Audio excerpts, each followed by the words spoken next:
bem, pessoal?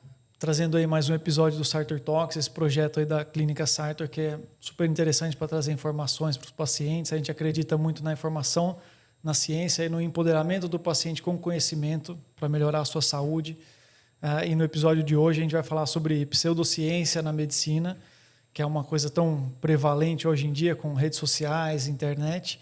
E para esse episódio a gente trouxe para discutir aqui a doutora Jéssica, que é endocrinologista da USP, fez residência também pelo Hospital das Clínicas, e o doutor Igor, infectologista, também da Faculdade de Medicina da USP, que vai discutir com a gente aí do ponto de vista da infectologia. Se vocês quiserem se apresentar, contar um pouquinho do currículo para ancorar as pessoas aí na discussão. Perfeito. Primeira, Jéssica. Obrigada. Então é um prazer estar aqui. Obrigada pelo convite, Murilo. Um prazer estar aqui com o Igor também. Murilo e o Igor são parceiros queridos de trabalho. E a gente se conhece, todo mundo da faculdade, todo mundo é da USP, né? Então, fiz faculdade de medicina na USP, fiz residência de clínica médica, endocrinologia lá no Hospital das Clínicas da USP também, fui preceptora, atualmente faço doutorado, sou membro do corpo clínico do Sírio-Libanês, do Albert Einstein, dou umas aulas por aí, a gente faz um pouquinho de tudo e é um prazer estar aqui para contribuir bastante com esse tema que faz parte do nosso dia a dia. Perfeito. Bom, eu sou o Igor, né? Igor Marinho é meu nome. É um prazer estar aqui com esses amigos, na verdade, esses colegas. Eu sou médico infectologista com formação pela Universidade de São Paulo também, né? A graduação, a residência. Fiquei por lá também, sou assistente do Hospital das Clínicas, mas também trabalho no Hospital Albert Einstein, no Hospital São Camilo, aqui em São Paulo. Atualmente eu também faço doutorado, né? E sou um membro do Comitê Científico da Sociedade Brasileira de Infectologia. É um prazer estar aqui com vocês hoje, gente. E eu sou o Murilo, não me introduzi também, né? Também sou médico cirurgião aparelho digestivo da Clínica Sartor. Nós três tivemos aí uma formação em comum na faculdade e hoje em dia atuamos muito em conjunto, tanto nos hospitais privados quanto lá na clínica e muitas vezes até no HC ainda na USP, né? E esse tema que a gente vai discutir é um tema que é muito querido para a gente, até pela nossa formação, muito ancorada nessa questão da medicina baseada em evidências, em publicação de trabalho, produção de método científico e informações confiáveis, né? E eu acho que a introdução do tema aí para a gente discutir, que seria interessante vocês contarem um pouco o que é pseudociência, né? O que a gente define como pseudociência, para a gente diferenciar do que de fato é ciência, que é o que a gente aplica na nossa prática, né? Acho que é super importante começar entendendo, né, exatamente isso, qual é a definição. Então, a pseudociência é um conjunto de práticas, de teorias, de tratamentos que não tem um conhecimento baseado no método científico e que não tem validação científica, não tem reprodutibilidade, não tem, muitas vezes, plausibilidade biológica.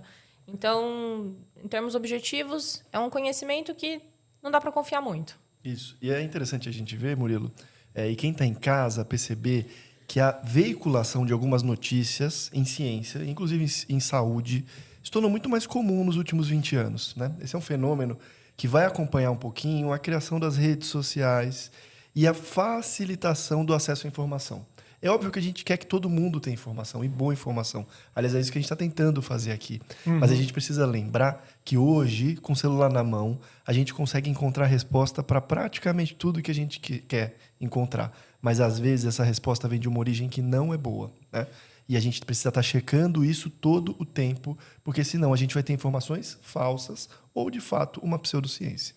E muitas vezes até dentro do método científico, quando a gente discute isso, né, dentro da literatura, você precisa ter um ceticismo, uma crítica, até para ler um paper publicado numa revista ali que você imagina que seja adequado. Se você só tirar a conclusão daquele paper ou daquela publicação, mas não tiver uma crítica sobre a análise do método científico daquela produção, você pode acreditar numa informação que talvez seja pseudociência, talvez seja uma informação fabricada, né? E aí, às vezes, na internet você vai lá e encontra uma informação que foi fabricada, que reforça um ponto de vista ali que não é de fato correto, né? Não é provável, né? Exato. Na residência até eu tinha um professor, baita médico lá do HC, que ele falava que o artigo ele tem que começar sendo lido pelo método. Não adianta ler introdução, não adianta ler desfecho, não adianta ler conclusões. O médico tem que conseguir interpretar se o método é adequado para ver se vale a pena continuar lendo o paper. Porque se a metodologia não estiver adequada, as conclusões que são extraídas daquela pesquisa, daquele estudo, muitas vezes não tem validade de fato. Validade né? nenhuma. Pois é, a gente tem que ser crítico, né? É entender que o processo de criação de uma medicação, de um novo exame, de cura de uma doença, não é algo que vai surgir num eureka do dia para a noite, né? Até porque, biologicamente, os seres humanos eles são diferentes, né? Algo que pode responder muito bem para o Murilo, para a Gé, pode ser que para mim não tenha uma resposta muito boa, né? Então, isso tudo tem que ser estudado, validado, de uma forma ética e de uma forma que evite esses chamados vieses, né? De falar assim, olha, isso funciona muito bem, né? A gente ouve isso toda hora, né? A nossa mãe falando assim, não, mas eu tomei tal coisa. A minha mãe é doida para falar isso. Ah, é um xarope que você toma e você sempre melhora. Poxa, talvez o xarope melhore para mim. Mas quem disse que para o meu vizinho, para um colega, isso também vai funcionar? Às vezes, não só não vai funcionar, como pode trazer um dano. Então, é esse cuidado que a gente tem que ter. É a velha lógica a associação é diferente de causalidade, né? Perfeito. E acho que o conceito desses termos também é difícil de talvez ser incorporado por quem não é da área da saúde ou pela população em geral mesmo. Então, tem uma imagem que eu acho muito legal para exemplificar isso, que é um teto de alumínio que está dobrado e tem um gato deitado no lugar onde está dobrado. Então, os eventos eles estão associados. O gato deitou onde dobrou, mas não foi o gato que dobrou o telhado. E aí, se você só vê a foto do momento, você pode chegar na conclusão Que foi o incorreta, gato. né? E isso se aplica muito à metodologia científica, né? Exato. Acho que, inclusive, por exemplo, a gente vê muito na mídia notícias que falam sobre eficácia de algum tratamento ou uma medicação e aquele estudo, você vai ver, foi feito só in vitro ou estudo em animais. E a gente não pode extrapolar essas conclusões, né? Existe o segmento correto ali do método científico, que eu acho que é um segundo ponto para a gente ancorar em termos de conceito antes da gente entrar na parte legal, que são as histórias do dia a dia aí nas nossas especialidades, né? Quer explicar? Então, quando a gente fala de ciência de verdade, né? Você viu, Murilo, a gente estava conversando aqui, poxa, hoje em dia a Jéssica está aí se matando para fazer um doutorado, eu também, né? Um trabalho danado. A gente fala, poxa, tem que ter todo um trabalho com relação ao método, com relação ao cegamento do estudo, né? Tem coisas que, eventualmente, eu tenho dentro de um grupo que está sendo pesquisado entender. Então, o que é o método científico? O que é ciência, de fato?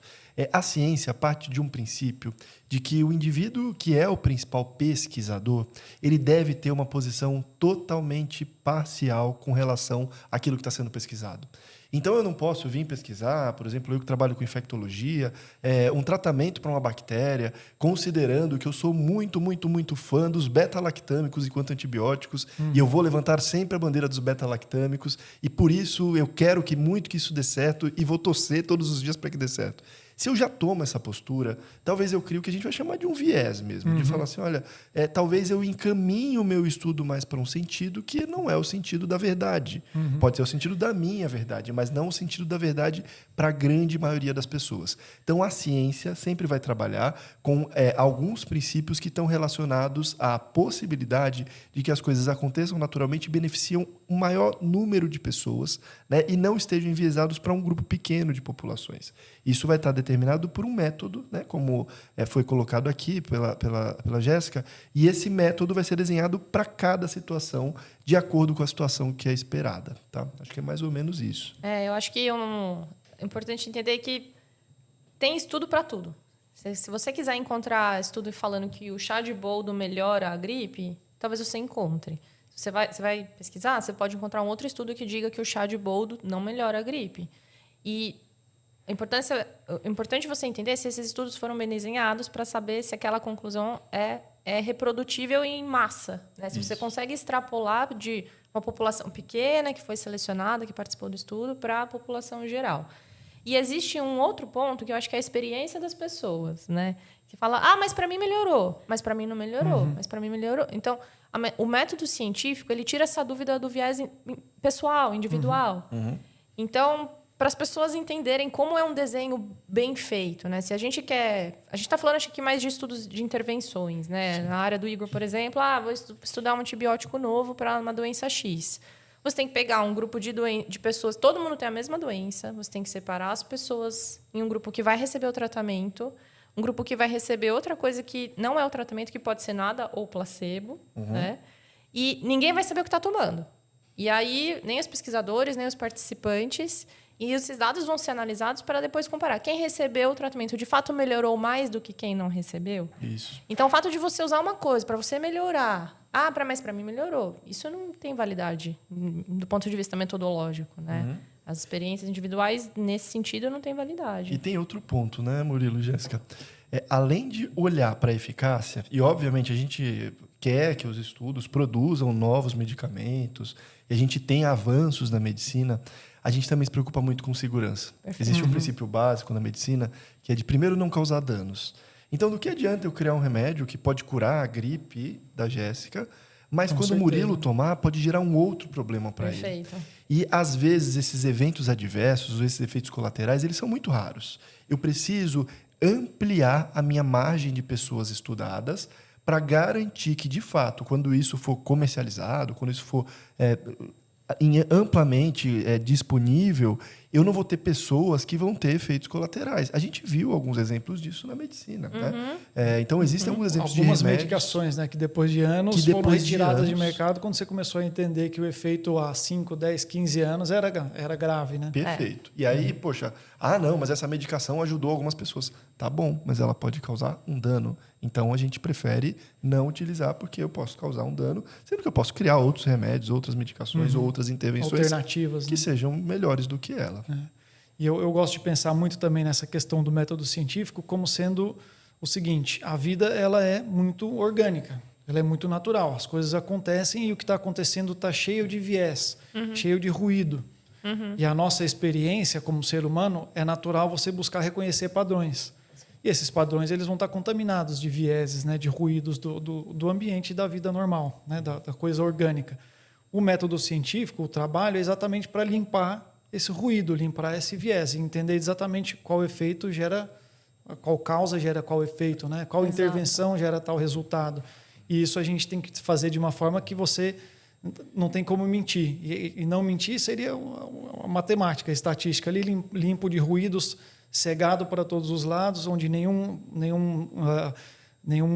indivíduo dentro do método pode interferir no resultado, né? Seja o pesquisador, ou o paciente, ou quem aplica a droga, né? Então, eu acho que o método científico hoje ainda é a maneira mais adequada da gente limpar, né, essa coisa orgânica da vida que é bagunçada e que o nosso cérebro interpreta de forma a entender padrões, né? E é isso que é fazer ciência. É você aceitar essa condição de ser mutável.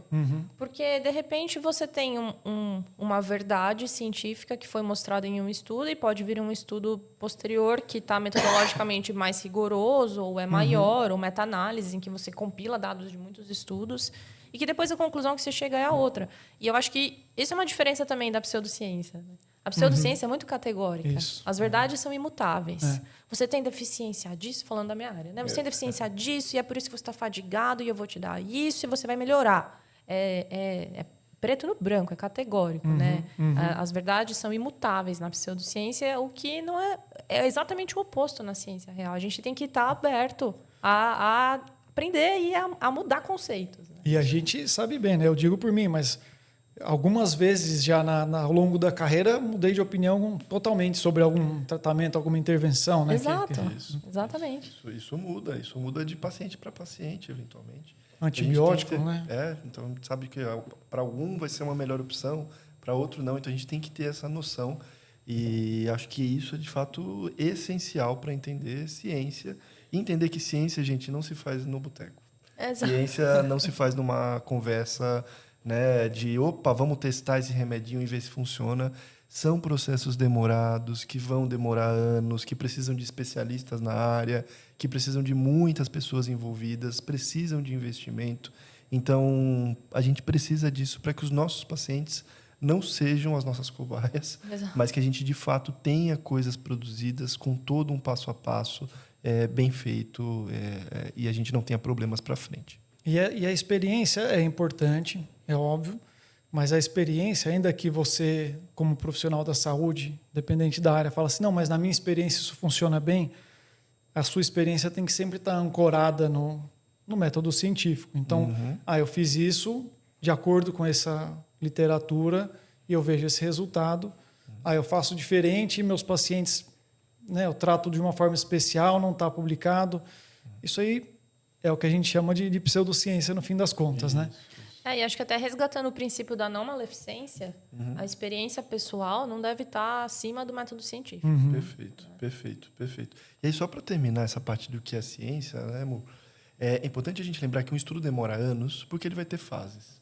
Então, um estudo desses intervencionistas, como a gente está mencionando aqui, que eu vou testar uma nova droga, por exemplo, ou uma intervenção que seja uma nova cirurgia ou qualquer coisa assim, eu preciso ter uma fase de concepção de o que eu quero fazer. E ver se há plausibilidade biológica. Ou seja, poxa, será que isso funciona? Existem outros estudos que respaldem essa minha ideia? Que seria possível? Ok. Depois disso, eu vou para uma fase que é chamada de fase 1. Na fase 1, eu vou incluir estudos in vitro, né? Estudos em animais. Geralmente são estudos para ver se existe, de fato, fisiologicamente, biologicamente, algum efeito dessa droga ou dessa intervenção. Numa fase 2, são incluídas pessoas, muitas vezes, mas um grupo de pessoas muito restrito. Né? Às vezes, grupos de pessoas que não são tão heterogêneos, né? Muitas vezes até incluem os próprios pesquisadores nessa fase 2, né? Grupos menores, justamente para testar se existe, de fato, algum grau de segurança, né? Mas também já avaliando se há alguma eficácia. Depois a gente passa para a próxima fase, que é, de fato, uma fase 3, que é quando existem grupos maiores. Mas a gente só se vê convencido de que uma nova droga está pronta quando a gente vê que o real world evidence, ou seja, que existe uma evidência de mundo real depois de uso de fato da droga, isso continua sendo monitorizado, mostra que há segurança e que há eficácia. Com certeza. E muitos estudos param nas fases iniciais. Isso. Porque não passam pelo Qualquer mecanismo momento. de segurança ou de eficácia. E esses estudos não são publicados, mas muitas vezes saem na mídia. Um Exato. estudo fase 2 com teste em roedores mostra que o diabetes acontece alguma coisa com essa medicação. Isso. Esse raciocínio que levou a esse estudo, ele é um raciocínio muitas vezes fisiológico, mas que no mundo real ele não se prova, né? Porque no fim a fisiologia é muito mais complexa do que a gente sabe ainda, né? Então, quando a gente intervém em um mecanismo fisiológico, vários outros são mexidos ali junto, que a gente vai tomar conhecimento depois de fazer essa intervenção, né? Não, muito interessante isso daí. E agora, o que eu acho que é legal é a gente contar algumas histórias aí específicas, né, de área, para a gente exemplificar essas questões, né? Porque o conceito é interessante, mas o que vocês acham interessante de trazer, por exemplo, da área da endocrinologia, da área da infectologia, que são os grandes vilões da pseudociência aí nas áreas, né? São os grandes vítimas, né? A gente tem apanhado, né? A gente está apanhando. O Igor desde a pandemia. Há algum tempinho. E a minha área, então, nos últimos anos, acho que os últimos 2 anos, particularmente. E só um parênteses, são 2 áreas altamente científicas, né? Exato. Digamos assim, são áreas que a gente tem uma capacidade altíssima de produzir conhecimento com evidência forte em medicina. Com metodologia rigorosa, metodologia dosagem, rigorosa. cultura, espectrometria de massa. Né? A gente tem mecanismos, tecnologia muito, muito eficaz hoje em dia para infectologia, para endocrinologia, para medir efeito da intervenção. Né? Exato. Mas isso não é suficiente para abolir a pseudociência dessas áreas aí de vocês. Né? Exato, muito pelo contrário. A gente luta contra todos os dias. Porque a minha especialidade foi realmente invadida por pseudociência. Não vou nem falar charlatões, porque eu acho que é uma coisa muito superior. Né? É muito acima do que pessoas individuais que aproveitam essa onda de carência, de cuidado, de resposta. As pessoas têm acesso à informação muito facilmente. Então, você joga na inteligência artificial e isso também acho que agravou um pouco nos últimos meses, anos, talvez. Todo esse questionamento, né? Mas isso pode, isso, aquilo, mas eu vi, fulano fez, eu vi o influenciador tal, fez isso e aquilo. Então, a endocrinologia foi realmente invadida e é uma luta diária, porque as pessoas elas realmente acreditam naquilo. Né? Elas acreditam que elas estão fazendo bem para elas mesmas, elas acreditam no médico que está prescrevendo aquilo para ela, elas acreditam muitas vezes que o médico tem uma especialidade que ele diz que tem, que ele não tem. E aqui acho que fica uma coisa importante para quem estiver assistindo, que é saber pesquisar se o médico tem a especialidade que ele diz que ele tem. E é super fácil isso aí, né? É super fácil, que é o tal do RQE. Muita gente nem conhece. Eu sempre mostro para os meus pacientes que vêm, às vezes, de outros médicos e que precisam ter essa pseudociência meio desconstruída, eu mostro o que é o RQE. Então, o RQE é o registro de especialista do médico no CREMESP, né? No Conselho Regional de É Medicina. o registro no quadro de especialistas, né? O RQE, você bota ali na internet RQE, CRM e já encontra dentro do site do CREMESP, Do né? CREMESP, exatamente.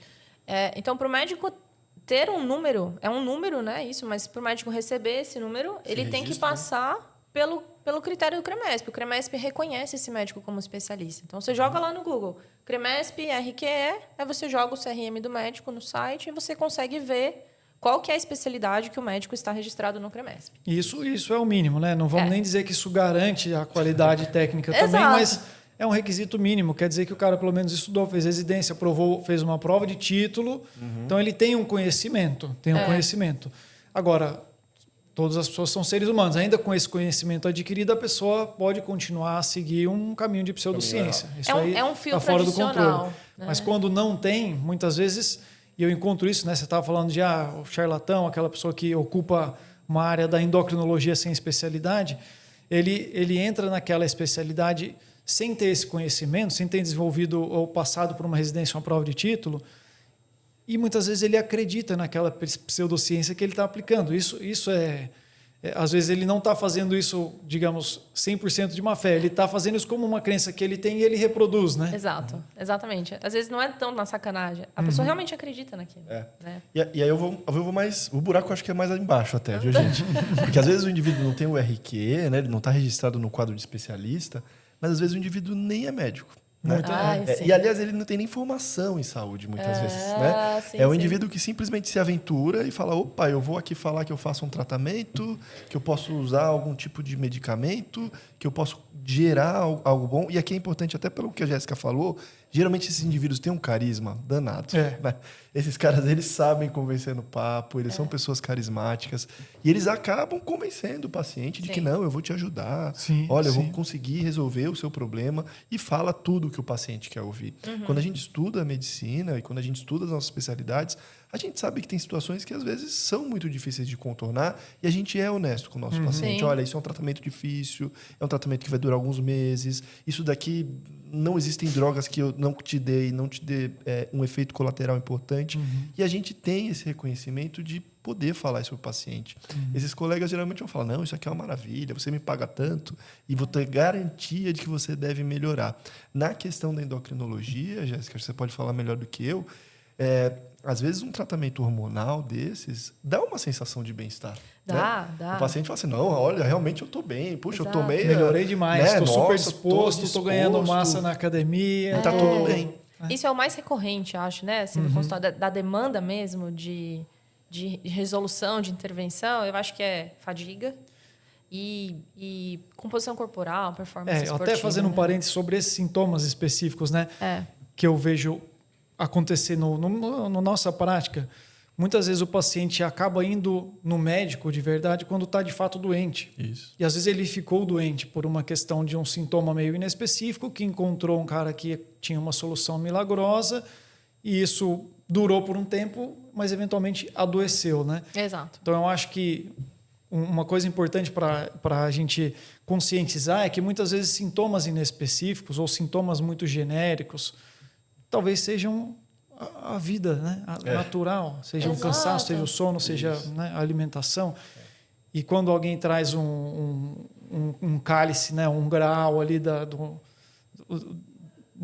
disposição, da imunidade, da ganhar massa muscular, massa magra, composição corporal, isso aí já deve levantar um alerta, né? Exato, eu acho que tem, né, esses sinais de alerta, esses red flags, que uma solução muito miraculosa, ou a pessoa falar, você tem isso, a pessoa te convencer que você tem um problema para que ela te venda a solução. Né? Mas, de fato, alguns tratamentos hormonais que são feitos por não endocrinologistas, alguns tratamentos hormonais, eles podem dar uma melhora em disposição. Existe até a questão do efeito placebo. Né? O placebo é você usar uma substância que não tem, de fato, uma ação biológica para aquilo que você está esperando, mas a pessoa melhora pelo fato dela estar se sentindo tratada. Sim. Então, acho que a pseudociência usa bastante disso também. Só que tem a questão de você não fazer mal para o paciente. E o que eu recebo no consultório são pessoas que passaram por médicos que receberam prescrições gigantescas de substâncias, vitaminas, hormônios que não têm evidência e não têm indicação. E elas chegam com uma complicação relacionada a um tratamento que não deveria nem ter sido feito por um problema que ela não tem. Muitas vezes a fadiga da pessoa, ela tem uma apneia do sono que não foi diagnosticada, portanto não é tratada, a pessoa dorme mal há anos e ela está cansada por isso, não porque a testosterona dela está baixa. E Eu acho vou que até te perguntar uma coisa, que às vezes é um exemplo que eu uso, se você percebe isso com os pacientes, né? Mas eu posso encontrar uma pessoa ali, por exemplo, que fumou até 100 anos de idade e morreu com 100 anos, e fumou a vida inteira. Né? Beleza. Mas eu sei que a maioria das pessoas que fumaram não foi bom, desenvolveram alguma comorbidade relacionada ao tabagismo. Com esses pseudotratamentos, ou tratamentos fora de indicação, muitas pessoas, e talvez até a maioria, não tenha efeitos colaterais, né? Não desenvolvam uma doença, mas alguns desenvolvem. E às vezes é difícil para a gente pesar isso e alertar a população nesse sentido. Né? Ou até mesmo convencer a pessoa daquilo.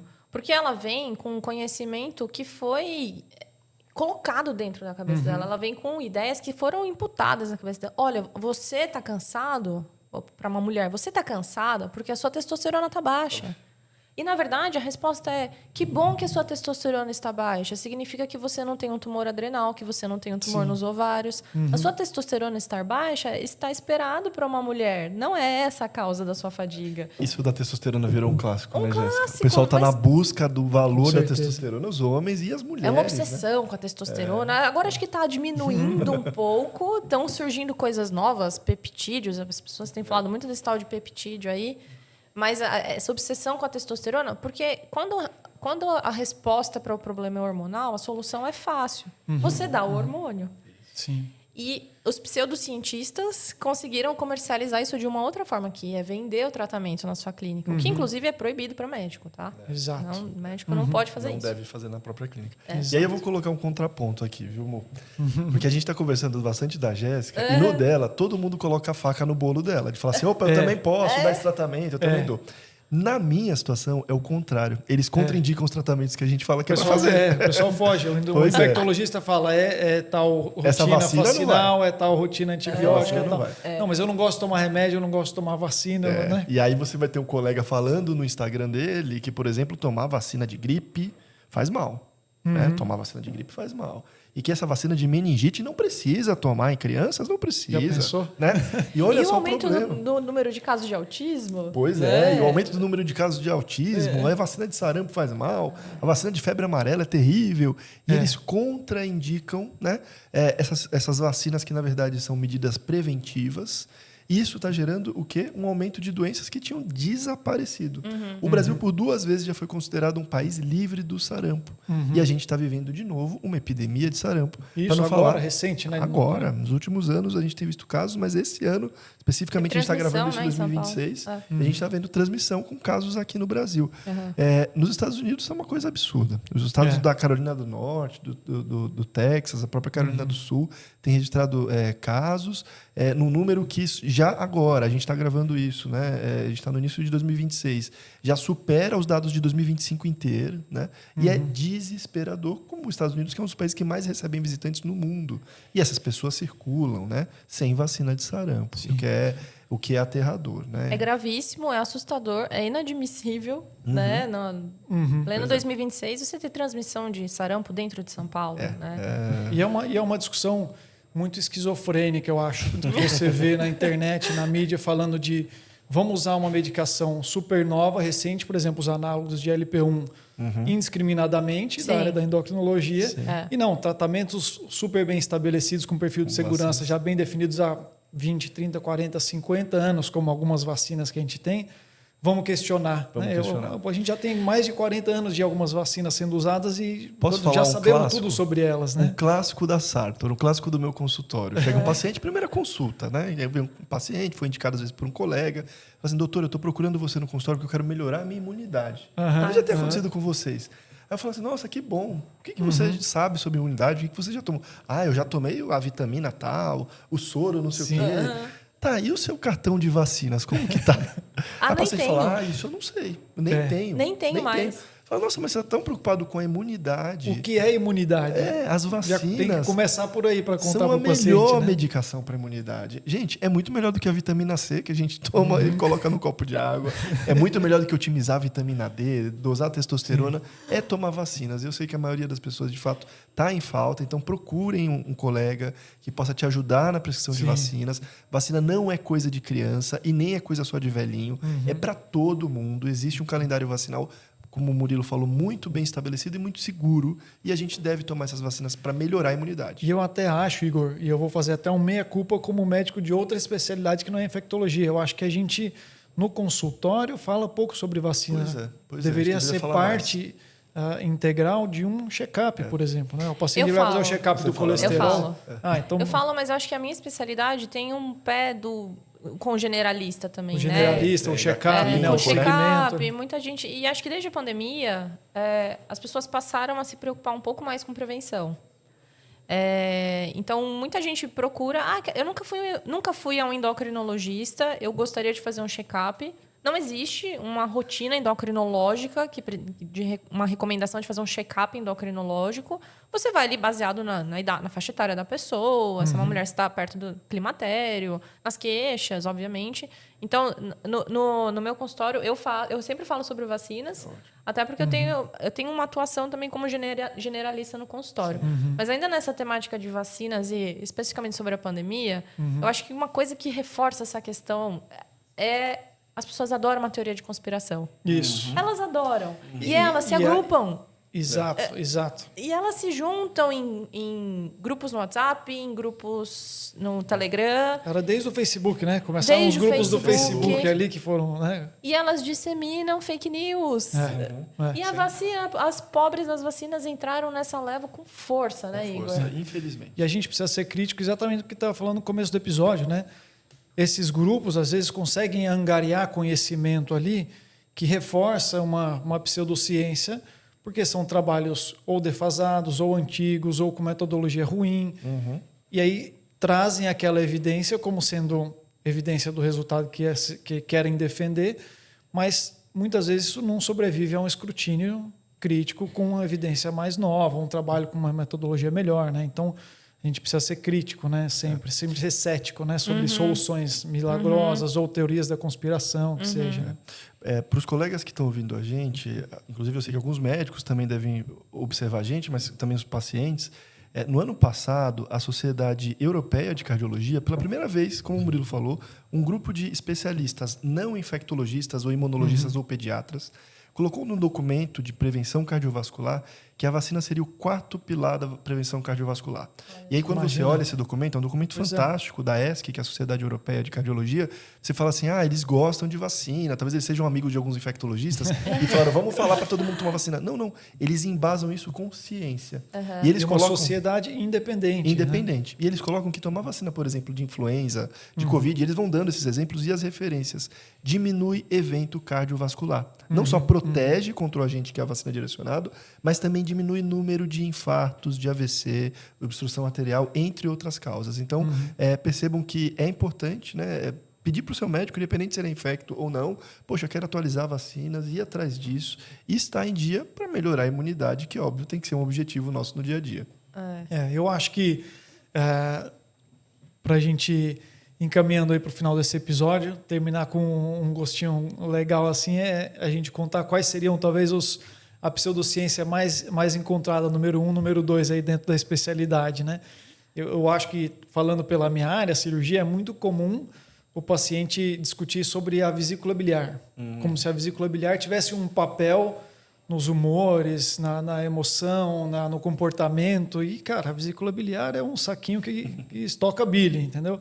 A bile é produzida pelo fígado, a bile vai ser excretada pelo fígado, a vesícula não vai ter tanta falta assim. É óbvio que ela ser retirada sem indicação é uma intervenção desnecessária, não tem porquê. Mas a indicação da cirurgia de vesícula ela é bem estabelecida. Então, você não vai mudar o seu comportamento, o seu psicológico, porque tirou a vesícula. A vesícula é um componentezinho pequeno, orgânico ali, que eventualmente não vai fazer falta. Eu acho que eu vejo já algumas vezes isso acontecer no consultório. São as crenças que são disseminadas, né, nos grupos. E se você procurar na internet, tem um monte de gente falando sobre o papel da vesícula no comportamento, no humor, na psique da pessoa. Né? Nossa, eu não sabia. Eu acho que a pseudociência é mais recorrente na minha especialidade. Eu acho que essa questão de repor hormônio é a solução para tudo. Né? E a soroterapia, que agora eu acho que deu uma amenizada, mas Soroterapia deu uma atenuada aí. Deu uma atenuada, mas ela sempre tem algo rolando, né? É o famoso xixi caro, a gente fala. O xixi caro, tomar algo visível, um soro colorido, dá uma sensação de que você está sendo cuidado, né? E pagar caro por isso. As pessoas têm essa sensação de que pagar caro por uma terapia é a terapia mais eficaz ou a mais moderna. Eu acho que as pessoas às vezes acham que ir receber um soro da imunidade é viver uma experiência, né? Como ir a um restaurante, ou ir num hotel legal, ou ir num spa, e você receber uma massagem. É um né? evento. Cara, só que saúde não funciona assim, né? Óbvio, você tem que ir numa clínica ter uma boa hospitalidade, ser bem recebido, tratado com humanidade, né? Os seus problemas ouvidos, etc. Mas não é uma experiência como uma experiência de um restaurante, um hotel. Não é, né? Não é uma coisa gourmetizada. Não existe um cardápio. Quero soro tal hoje. Então, acho que da minha área são esses dois. Bom, eu vivo muito fake news, né? Eu vou colocar uma, gente, que é Ococur, que é vacina de Covid, tá? Então, a vacina de Covid faz mal, causa miocardite, muita gente vai falar isso, né? Chip. Inclusive, esse documento da Sociedade Europeia de Cardiologia fala sobre miocardite em vacina de Covid e coloca que isso é dezenas de vezes menor do que miocardite pelo próprio Covid ou outros vírus, né? Então, acho que essa é a concurso, não tem nem o que falar. A vacina de Covid é segura, ela está recomendada, deve-se procurar, né, a indicação, se está atrasado, tomar, tá? Uma coisa que é muito clara é que a vacina pode ter efeitos colaterais, mas a doença que a vacina previne sempre vai ter muito mais efeitos colaterais e vai ser muito mais grave. A probabilidade é muito maior de ser ruim. Né? E aí eu vou terminar esse capítulo só do Covid rapidinho e vou falar do próximo bem rápido. Pessoal, em 2025 morreram, eu não vou lembrar de cabeça exatamente, mas morreram cerca de 1.800 pessoas por Covid. Tá? Eu gostaria que todo mundo que estivesse aqui vendo lembrasse que a gente viveu um momento no Brasil, entre 2020 e 2023, que esse número de pessoas morria por dia. Isso foi trágico. Chocante, né? E o que mudou essa curva, graficamente é muito claro, foi a vacina de Covid. Tá? Mas o que é outra coisa que eu ouço muito é que a vacina de influenza causa gripe. Né? Eu não tomo essa vacina porque eu fico gripado. Eu acho que essa é uma crença já de uns 40 anos, né? Porque os avós falam, os pais falam. Eu não tomo e fico gripado. E olha que interessante, foi feito um estudo sobre pessoas que tomavam vacina da gripe todos os anos e quantos tinham de fato sintomas gripais. O que se percebeu é que quem toma vacina anualmente tem menos efeitos colaterais, que é o que o Murilo falou, que pode acontecer. Então, geralmente, pode perceber que esse cara fala assim, eu fiquei muito gripado, fiquei muito doente. É um cara que tomou vacina 1 ano, depois ficou 5 anos sem tomar, aí tomou outra dose. E sentiu, né? Porque as vacinas mudaram muito de ano para ano, até 5 anos depois, sentiu muito efeito colateral. Então, vacina de influenza não causa gripe, mas pode ter efeitos colaterais que são facilmente contornáveis com um remédio sintomático. Não tem vírus vivo. Não tem vírus vivo na vacina de gripe. E é uma vacina interessante porque ela é feita exatamente... É um vírus que tem muita mutação, né? Muita mutação. Então ela é sempre atualizada ano a ano, né? Semestralmente, se o cara fica muito tempo sem tomar, ele vai ter uma atualização mais longe ali, que vai ser mais Existem órgãos de sintomática. vigilância que ficam todo o tempo levantando quais cepas estão circulando e semestralmente existe uma nova recomendação de vacina. Não, muito bom. Pessoal, esse episódio aí sobre pseudociência, eu acho super legal esse tema. Eu gostaria que quem tem mais histórias, mais anedotas, que compartilhassem com a gente aí, para a gente também ajudar a desmistificar, né? É uma área que a gente se aplica bastante em entender a medicina baseada em evidências, aplicar isso na nossa prática clínica no dia a dia. E é um dos grandes pilares nossos do consultório e da clínica Sartor de forma geral, né? Eu acho que quando você vai tentar oferecer a saúde para o paciente, você deve sempre ir atrás e oferecer o que tem de melhor conhecimento, de maior grau de evidência. Sempre com aquela questão de evitar fazer o mal, né? Mas, ao mesmo tempo, hoje em dia, o quanto está avançado do conhecimento de intervenções, de dispositivos, de medicamentos, a gente tem muita coisa à disposição. E, muitas vezes, inclusive, você acaba puxando sardinha, às vezes, para uma área ou para outra, e o trabalho multidisciplinar, o trabalho entre as especialidades, a discussão de caso, traz conhecimento, às vezes, também à luz de um diagnóstico que precisa de uma equipe multidisciplinar. Eu acho que isso é super importante considerar também, dado que o conhecimento vai se estendendo tanto e é impossível uma pessoa só acumular todo o conhecimento, principalmente das subespecialidades, né? Então, eu gostaria de deixar essa mensagem aí para o grupo. Se vocês quiserem também compartilhar uma mensagem aí sobre esse episódio para os nossos ouvintes aí, tá a palavra com vocês. Acho que da minha parte a mensagem é: desconfiem de soluções miraculosas. Desconfiem de diagnósticos categóricos e de soluções miraculosas e caras. Perfeito. Não existe bala de prata, né? Exato. A minha mensagem é que se combate pseudociência com informação de qualidade, tá? Então, procurar pessoas de confiança. Eu sempre estou discutindo na Sato com colegas que eu conheço, que eu confio, questões que eu tenho dúvidas. Então, procure o seu médico, né? Ou alguém que você confie, para que você tenha informação de fato com uma base muito sólida e que você não tenha problemas depois. E fuja das manchetes e das informações ali sensacionalistas, né? Que é uma coisa que esses profissionais e a mídia acabam trabalhando de uma certa forma é com os nossos medos, né? Os nossos medos, desejos, né? Sentimentos, né? Que acabam fazendo a gente fugir um pouco da racionalidade, né? Do método científico, né? Perfeito. Bom, pessoal, esse foi o episódio aí do Sartor Talks sobre pseudociência. Quem quiser mandar seus comentários e siga a nossa página e a gente se vê no próximo episódio aí.